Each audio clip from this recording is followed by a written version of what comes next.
Hey guys, we are Mike and Ann from HoneyTrek, like a honeymoon and a long trek around the world. We left New York City in January of 2012 on what was going to be a one-year honeymoon around the world.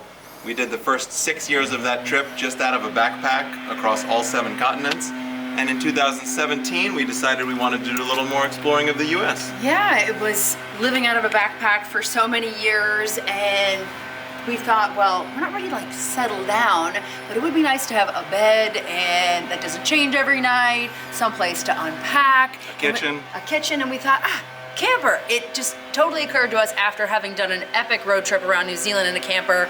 We started to rent them more and more. We said, someday this will be our solution for an adventure on the go and a home on the go. So we were looking specifically into Toyotas because we loved this layout. This is a 1985 Toyota Sunrader and super efficient. He's only like, his name is Buddy. So if I'm saying he, it's because this is Buddy the camper. And he is a little over 20 feet long, can park in any, grocery store, might parallel park like a champ. So he functions like a car, but it's a car with everything you need, all your stuff, and you can set on adventures. We got a kayak on the roof. So basically, in 2017 was when we realized we wanted to try out this van life, camper van life. We thought we'd do it for 6 to 12 months around North America.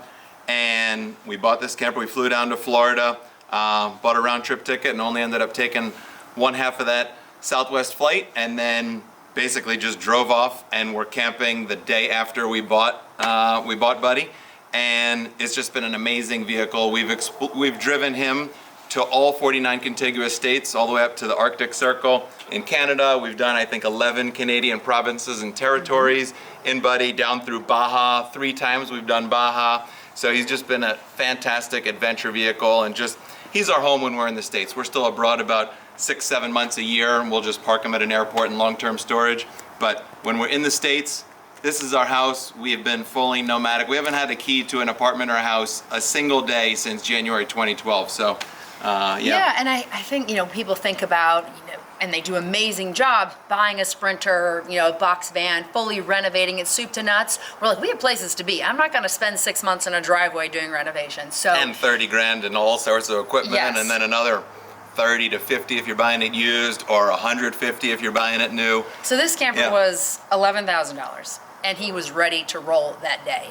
There was somebody who had done some kind of basic interior things on the inside, so we weren't dealing with like the original purple velour that was in there and scary carpet. So it was sort of a clean slate. We basically just added some personal touches to it.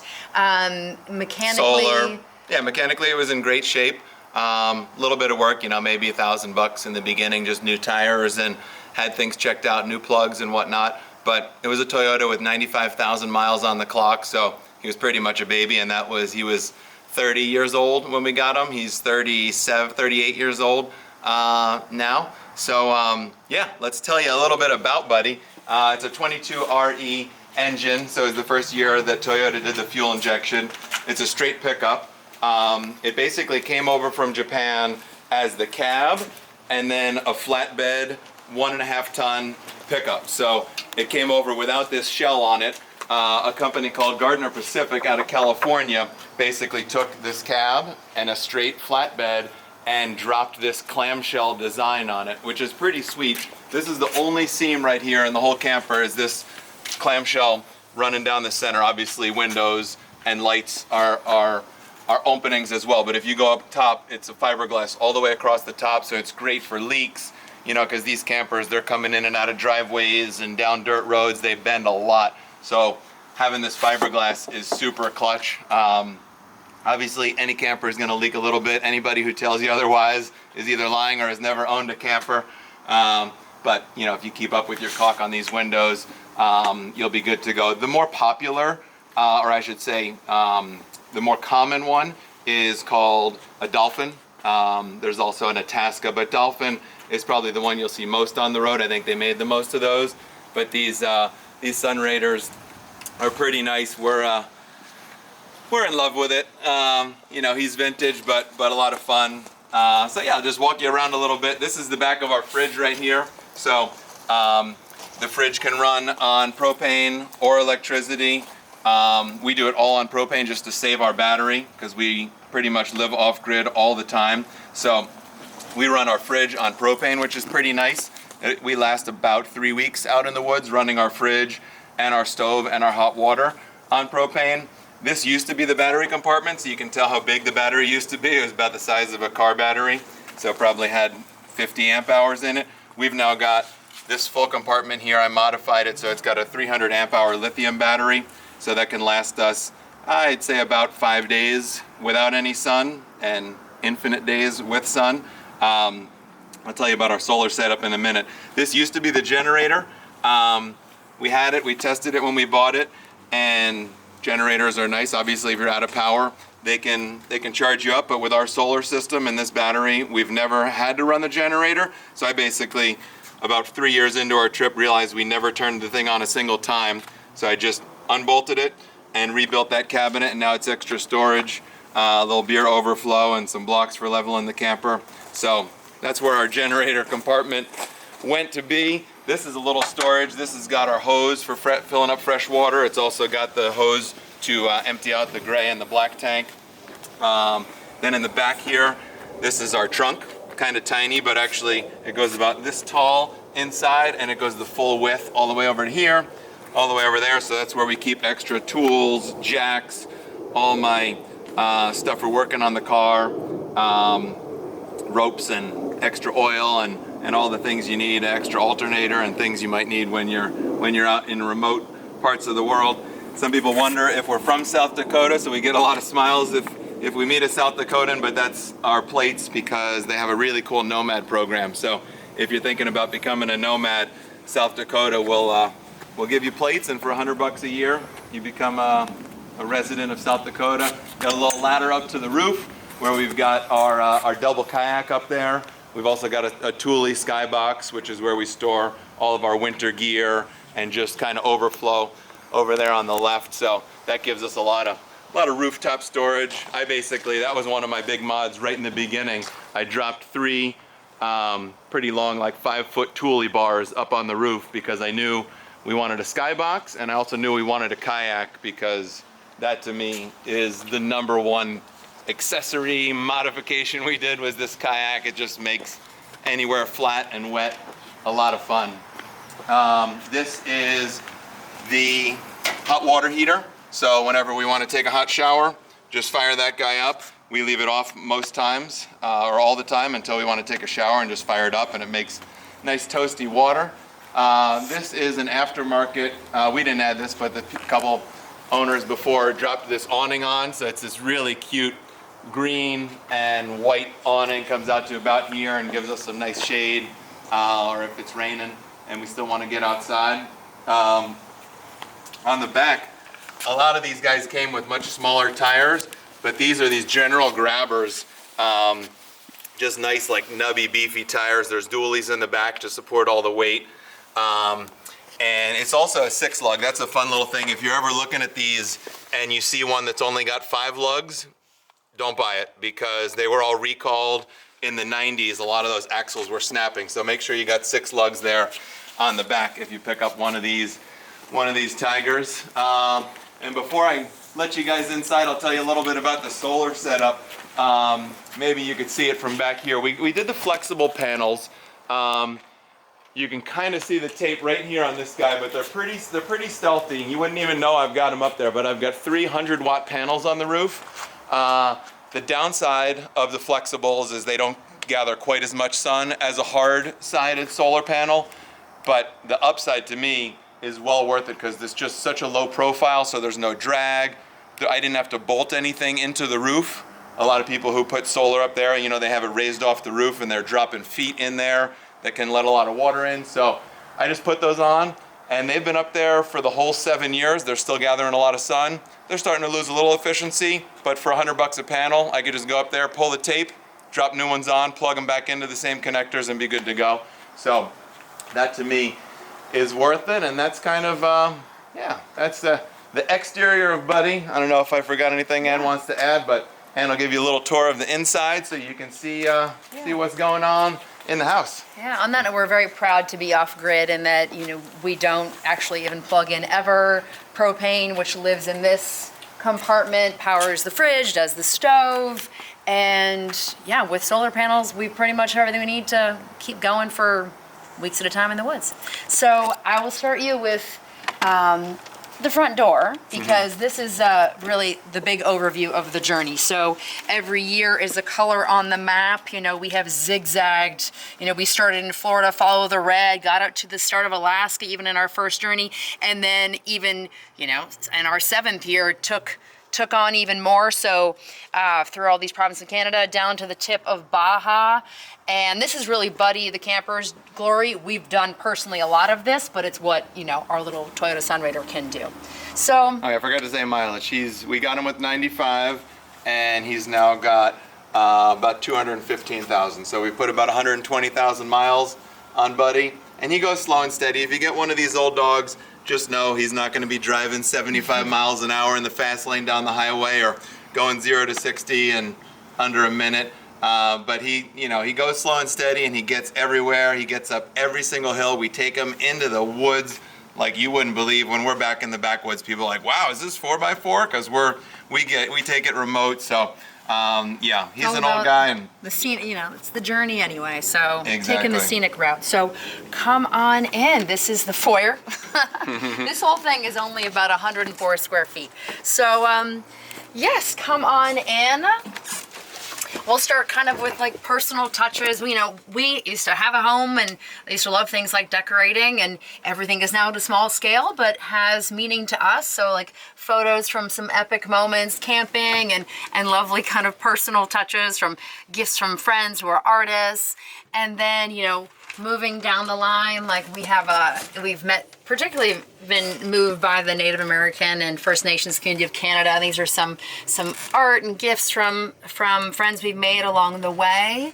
And then now you have entered into the kitchen. So it's, you know, how this was before, like I said, we're talking like velour and, you know, heavy wood paneling. Just did some basic things like, you know, we put in our own tile. It's all about having privacy because this thing lights up like a illuminated fishbowl at night. So these are just basic Home Depot shades, then adding, you know, a decal to make it more personal. It's a very simple but efficient kitchen with the two bay sink. That is a 4-burner stove and an oven. I don't bake cookies very often, but I could. And instead it actually holds like, you know, our wine and that overflow storage. But yeah, it's a very simple, efficient kitchen. You know, we keep like canned goods in there. And in terms of storage, like, you know, revealing my secrets here, but, you know, just very simple, like a 2-stack, 2-tier shelving system, kind of keeps us semi-organized. And, you know, storage, Mike's got his clothes on the left and my clothes are on the right. We share one tiny hanging closet between us. But then when you get into the living room portion, we as full-time digital nomads, this is our office. This is our dining room. This is a party space. We have had 8 people sitting around this banquette, and then standing room only up to 14. We've thrown parties. We actually love to entertain. So liquor cabinet in there and refrigerator there. And it's really efficient. This actually like spins around, drops down as well because it's a second bedroom, if you will. We've had multiple house guests and it is quite comfy. So this table removes if you want more space. And then in terms of decorating and things, you know, these are postcards from our journey. We used to live in New York, like a vintage postcard, and an artist friend who drew this with the graphics, and we're quite proud. We drove Route 66, got a postcard, drove the Alaska Highway, got a postcard, and yeah, so these are some of the little touches, you know, our simple little bookshelf. We actually wrote this book, Ultimate Journeys for Two. Wrote a second book called Comfortably Wild, but kind of some fun van life books and cooking by campfire. And then let me take you to actually really our favorite room. It's got the most character. It's the bathroom. These are basically, this is our scrapbook. Starts with our pride and joy of going to almost all the national parks that don't need a float plane. And you know, you have to earn the sticker to put it on the wall. So it is a whole series of, you know, not just the parks, but fun breweries and museums or friends who've made stickers, and just kind of has become this like living diary that keeps getting added to. So yes, it's a marine shower. It's all in one. It's everything can get wet. It's the sink, it's the toilet, it's small, but everything works, because that's the freedom, is that you are fully self-contained, and that means you can, you know, be off grid and not need anyone else or any other outside sources to kind of feel like you have a real independent lifestyle. So, and then last but not least is the tiny little bedroom. It's a double, and I sleep on the inside. Yes, if you have a big idea in the night, you will hit your head. So we just kind of keep a low profile. It's quite cozy. And, you know, when these open up, it's huge panoramic windows. And then I wake up and look at our art collection from around the world, from when we're abroad, and collect things from, say, Rwanda or Guatemala. And it's a happy little home. So thanks for... Oh, I wanted to add on to what you were saying about being off grid. When a lot of people will convert either a Sprinter or a little Dodge Econoline van, they'll do, you know, either a bucket toilet or just a small cassette toilet. But it's really nice, and no matter what you do, obviously don't leave your waste out in the forest, whether it's trash that you generate or human waste, because that's just not good for animals or the environment. But having a flushing toilet with water and a place to take a shower, it just makes van life living so much easier than kind of being hunched over or not having a proper facility. So for me, if you are thinking about doing it full time, definitely get yourself a rig with a proper shower system. Just show you a little bit of the front of Buddy too. He's also super vintage. This is not original shag carpet, but I thought it was a nice touch.